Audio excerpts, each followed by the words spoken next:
La verdad que ayer yo les decía, el fin de semana asistimos a una especie de brote colectivo.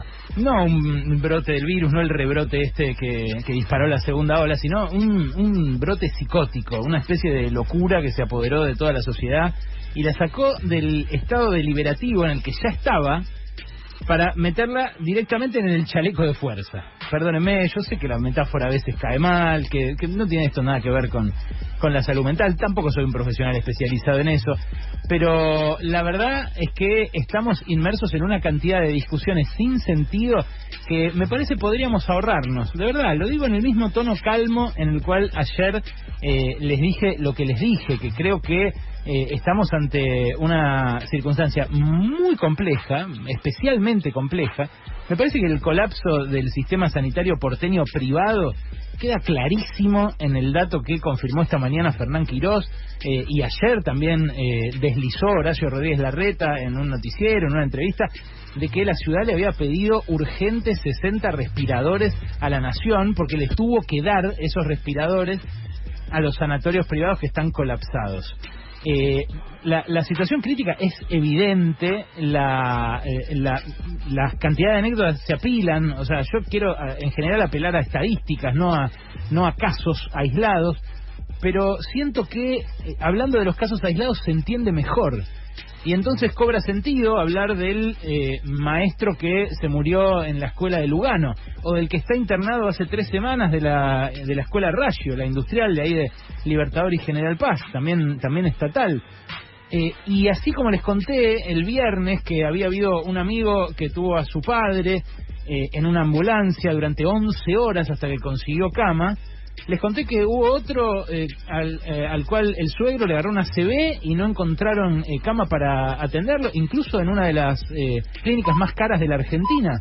Bueno, hoy tengo otra para contarles, que es que a otro amigo, te estoy diciendo todos casos de mi entorno más inmediato, a una familiar le tocó dar a luz y no encontraban quirófano para que tuviera su hijo. El recién nacido fue directo a neonatología por la cantidad de horas que estuvieron esperando quirófano y que la tuvieron en preparto a la chica esta. El colapso del sistema sanitario no es algo que afecta solamente a los que les agarra COVID. Por eso tiene sentido en este momento restringir la circulación y que todos hagamos la menor cantidad de movimientos posibles. Nosotros que somos un batallón de gente, estoy yo acá solito, relacionándome tratando de hacer la misma radio que ustedes escuchan siempre, relacionándome con mis compañeros a través de un sistema remoto, y alternamos estudios, armamos ventilaciones cruzadas para que circule. Estoy trabajando con barbijo, que es realmente incomodísimo, pero mucho más incómodo es para un enfermero o para un médico que se tiene que poner 5 capas, un traje protector y demás. Entonces, en este momento, estar peleando como estamos peleando, me parece que es un despropósito total. Pero quiero ser muy claro en algo. Una cosa es la incompetencia, las contradicciones, la imprevisión, la mala comunicación. Otra cosa es mentir abiertamente. Y ahí no son todos lo mismo. Ahí no están todos en la misma. Alberto Fernández la semana pasada la pifió grosso. Dijo, el sistema sanitario se relajó. Pésima declaración, injusto reproche para los que están dejando todo, justamente el personal de salud, reconocido ayer con el bono de 6.500 pesos que van a cobrar por 3 meses. Una especie de desagravio después de esta, de vuelta, muy desafortunada declaración del presidente. El ministro de Educación, Nicolás Trota, el miércoles a la mañana, el día que anunció al presidente que se suspendían las clases presenciales, dijo, las escuelas son lo último que hay que cerrar. Bueno, un desastre también, un gobierno en asamblea a cielo abierto en el peor momento para estarlo. Y así hay varias. Así también el gobierno nacional prometió, al igual que otros gobiernos, la llegada de vacunas que después no llegaron porque esos laboratorios incumplieron los contratos que habían firmado.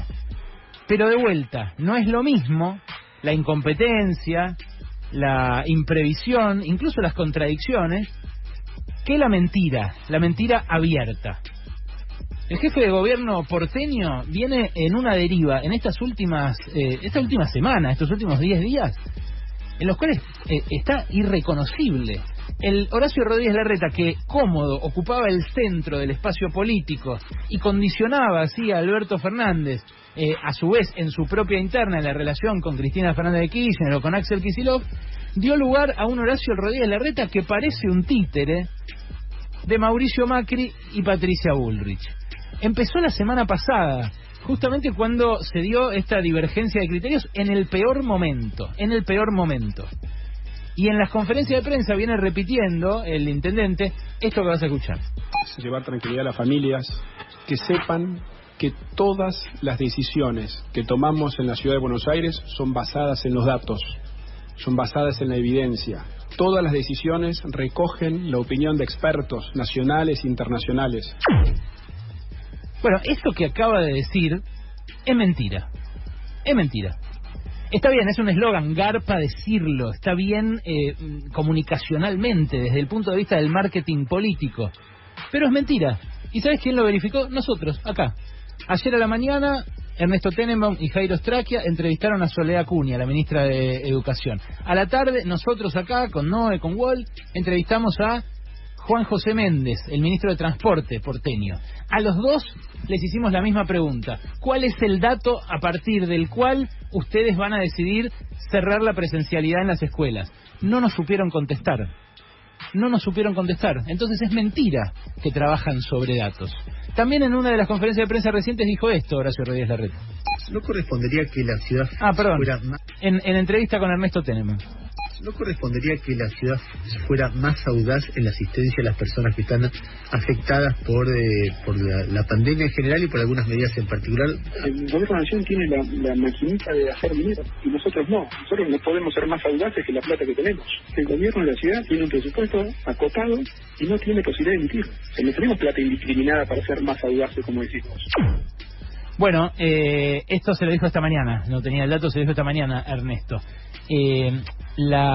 Primero, la Nación no tiene la maquinita de hacer dinero, tiene una maquinita de hacer dinero en pesos que está ya tensada al máximo. El año pasado se tensó al máximo justamente porque Argentina no accede a crédito en dólares para endeudarse en un momento como que corresponde endeudarse, como es una pandemia. Es lo que hicieron todos los demás países, los que tienen acceso al crédito. Bueno, la otra mentira es que la ciudad no tiene recursos. Sí que tiene recursos, no tendrá la maquinita de imprimir pesos, pero le sobran, por ejemplo, patrulleros. ¿Viste que Diego Santilli, el vicejefe de gobierno porteño, anda regalando patrulleros por los distritos del PRO, del conurbano bonaerense? Bueno, lo hace porque está de campaña, porque quiere tener un cargo electivo a nivel bonaerense. No se lo pudimos preguntar, lamentablemente, porque no nos da entrevista, pero le sobra, evidentemente, ese recurso a la ciudad. Está bien, son autos que la ciudad dice ya no le sirven más, los podría hacer guita. Si estuviera así de corta, como dice, los podría hacer guita de la misma manera. Ahora, lo que me parece intolerable es esa impronta reclamante y egocéntrica, que es la misma que hay con las vacunas. Otra de las frases que dijo el intendente ayer y en las entrevistas que dio hoy es: si nos hubieran dado más vacunas y nos la hubieran dado antes, tendríamos a los docentes vacunados. Y sí, claro, yo si fuera como Brad Pitt sería actor de Hollywood, qué sé yo. O sea, ¿de qué estamos hablando? ¿Qué es esto? ¿Quién son? ¿Qué es esto de si me hubieran dado vacunas antes o yo voy a conseguir vacunas para los míos? Estamos entrando de verdad en una deriva de sálvese quien pueda, que tenemos que reflexionar a tiempo para que no nos agarre, porque en un sálvese quien pueda en el medio de una catástrofe, bueno, no hay Estado, no hay ley, es el peor escenario en el que podemos movernos. A la Corte Suprema, la verdad que la criticamos siempre. Es la cabeza del poder más elitista y más aristocrático de nuestra democracia. Tiene privilegios intolerables como no pagar impuestos a las ganancias y demás.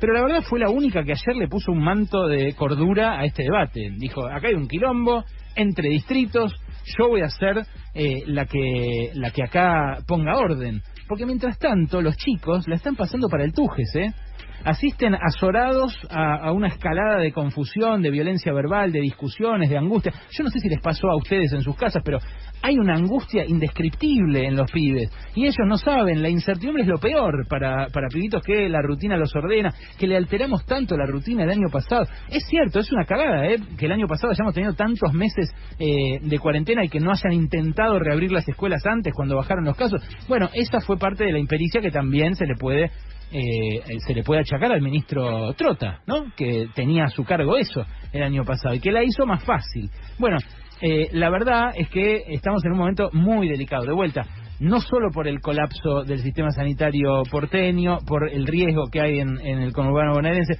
también estamos en un momento crítico porque se empiezan a ver los efectos de las vacunas. Ya se empieza a ver incipientemente que la incidencia de la enfermedad en los mayores de 80 bajó, y que la incidencia relativa de los fallecimientos en los mayores de 80 ya bajó. Entonces vale la pena intentar un camino como el que estamos intentando. Ahora, lo que no va a servir es encararlo haciéndonos reclamos entre nosotros en este tono infantil y egoísta. De verdad, si hay algo para decir en este momento, es que una cosa es pifiarla y errarle y hacer las cosas mal, y otra cosa es mentir deliberadamente. Esas son mentiras de Estado. Hay mucha diferencia entre una cosa y otra, y me parece que al calor de la campaña electoral que ya empezó, hay una de las partes que está incurriendo en eso. Y lo otro, en este momento, cabeza fría. Es lo contrario a lo que tenemos que tener, este escándalo de fallos cruzados, de todos los chats de mamis y papis peleándose, armando chats para hacer la contracarta y que les den la virtualidad. Lo contrario. En este momento lo que necesitamos es calmarnos un poco.